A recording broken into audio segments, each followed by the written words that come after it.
Hello guys, we are back with our next lecture. In this lecture, let us go through DOM. That is nothing but document object model. Okay, so document object model is a concept which every one of us will learn when we are discussing about JavaScripts, guys. So basically JavaScript is a programming language. You can basically say it as a programming language as it does the operations that a programming language can do, right? It has functions, it has loops and everything it has, guys. Like a normal programming language, it is having everything in it. So this JavaScript should interact with HTML, right? So how can it interact? With the help of this DOM. So basically DOM will be the outer structure of our HTML. So you can say that in XML, I think everyone remembers that in XML we discussed about XML tree, right? In the same way, we will be representing the HTML tree here, guys.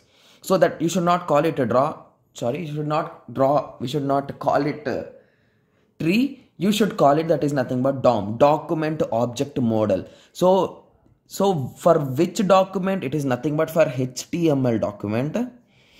And what is the object? Every element is an object. And it is a model that is nothing but we will be using tree model to represent it. Okay. So let us first go through some theory and I'll be just showing you the model.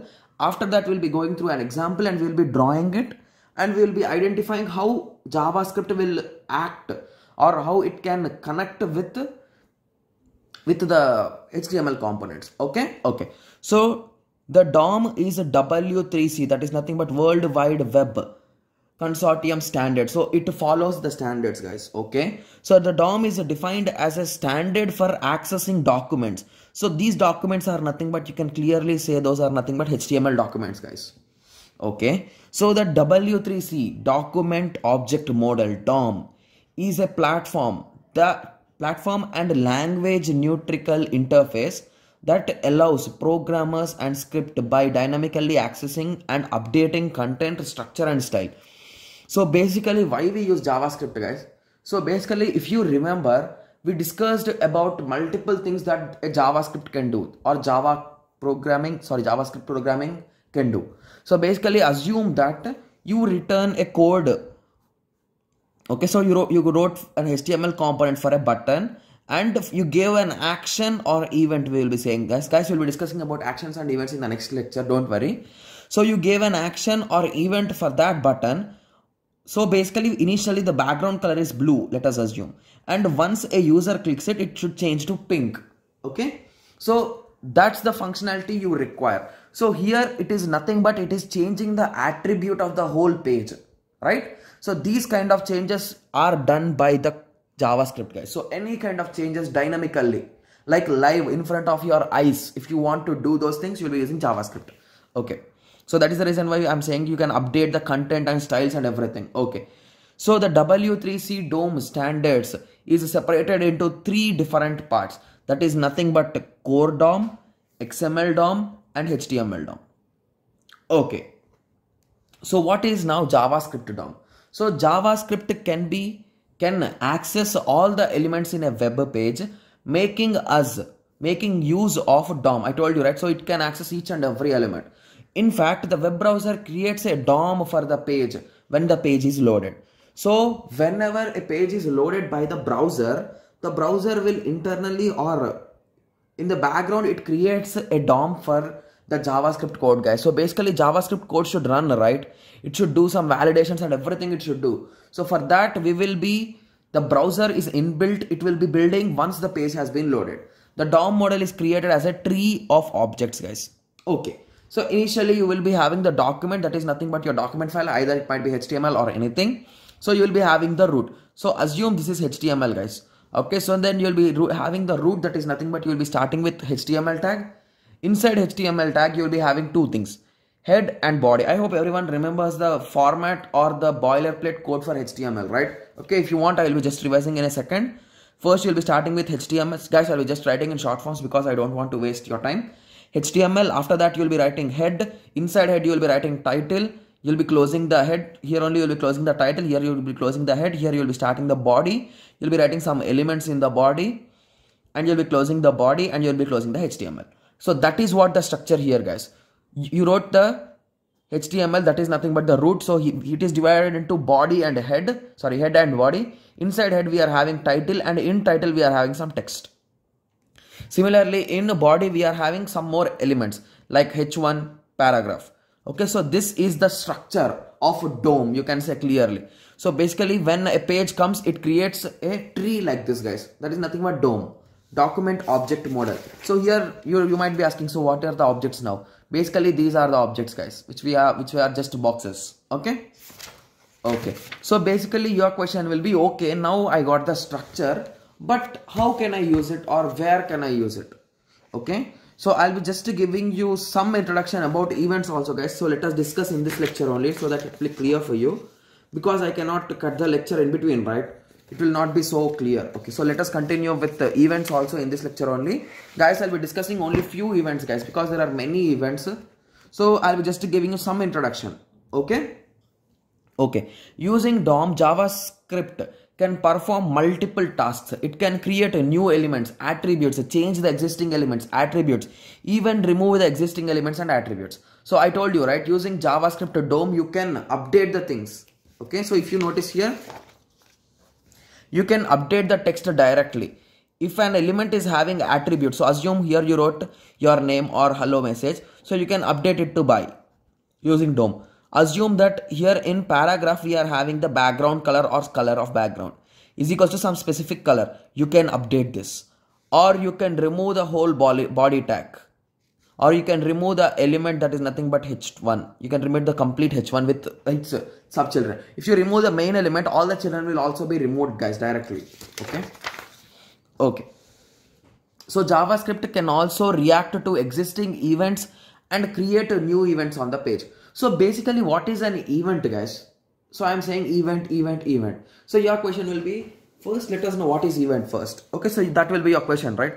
So event is nothing but an action, guys. So basically you're pressing a button. So this is nothing but an action. You're right clicking, that is an action. You're left clicking, that is an action. You're increasing your volume, that is an action, right? So there are many actions if you think. So but all these things come under the action listener class, guys. So basically these actions are all listened by the action listener. Okay, so we'll be discussing about that in this lecture only, don't worry. Okay, so before going to the events, how we can access these elements or attributes or anything, that question you might be getting, right? So we are having two methods, guys. So the two main methods, there are multiple methods, among them two are the main methods. So we will be getting the element by ID or by tag. So these are the two popular methods which we will be using. So if you want, we already discussed about XPath, right? So even you can access through XPath also the elements. Okay, so in JavaScript we will be using these both things, either by ID, either by tag. So commonly we will be using ID only. Okay, so you might be having a question now, what is this ID again? Okay, so let us go through it. So get element by ID, the access element and the attribute whose ID is set to inner HTML, okay, is set to ID. So whatever it is having, that will be selecting, and inner HTML to access the content of the HTML. So where is that element? It is inside your HTML code.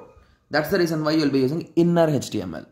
Okay, so title, so initially you will be writing the boilerplate code again, HTML head, title, head, body, and you will be closing the HTML body. So inside that, assume you wrote a h1 tag, the ID of the h1 tag is 1. This is what will be helping you to access the element, and you close the h1 there, and you wrote the paragraph. This is a welcome message. You close the paragraph. You wrote h2 technology, and you closed the h2. Again you wrote a paragraph about this is the technology section, and you closed it. So this should be in the next line, guys. Script type is equals to text / JavaScript. So this is a JavaScript code indirectly you are saying. So you are collecting some information here. So where text is equals to document.get element by ID. So what is the element's ID is 1, this element's ID is 1. So indirectly it is pointed to this element now. So in inner HTML, you are trying to get the data from here. So that is nothing but welcome. So this welcome is now in var text, guys. So in text it is there. So now you are writing alert. The first heading is a welcome. You got it? Yes. So that's much simple is using the DOM, guys. So basically DOM, using DOM only you accessed it.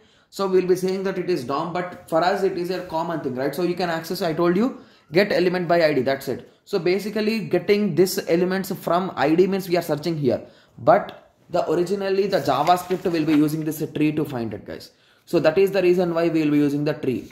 Basically a computer program searching in some kind of text or in any kind of another format will be a tougher thing. So it will be using the graph.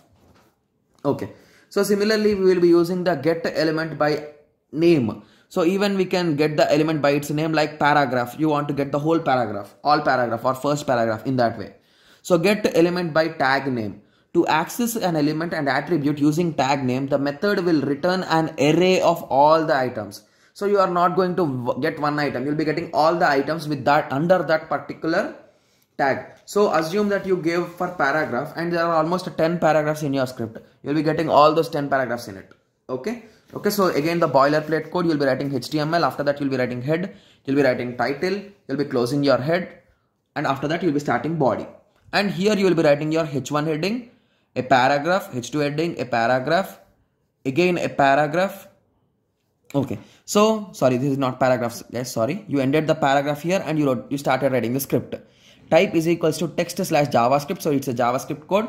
Now you are writing var paragraphs. So basically you are collecting a storage, or you will collecting some paragraphs. Okay, so now you are writing document.get element by tag name. So tag name is nothing but these names, guys. H1 paragraph, H2 paragraph, like that. Okay, so you are trying to get the data of paragraph.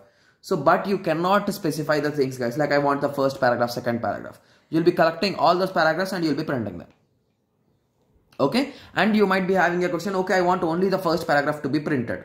So I told you, it will collect all the paragraphs and store them in an array. So you can access them by using the index, right, from 0 to n-1.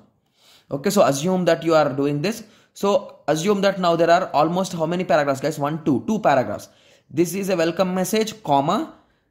This is the technology session. These are the two messages that are in our paragraphs. So alert, content in second message is paragraph of 2 inner HTML. So this is asking for the first element. In arrays, always the first element is 0 and the second element is 1. So it is asking about index 1. So we will be getting the second statement. This is a technology session will be your answer. So that will be printed. Okay. So I hope everyone got a small idea on this. So if you want, you can just recheck with by ID. So by ID, you will be getting the second element. That is second thing. That is nothing but this is a technology session. So you'll be getting that. And this is the original message. You printed it. Okay. And you close the script. So this is nothing but for checking we did it, guys. So I hope everyone got a small idea on this. So let us better discuss about event handling in the next lecture only, guys. Or shall we discuss this now? Already the video is 13 minutes. Okay, we'll be discussing in the next lecture, guys. So let us meet in the next lecture. Thank you. Thanks for watching.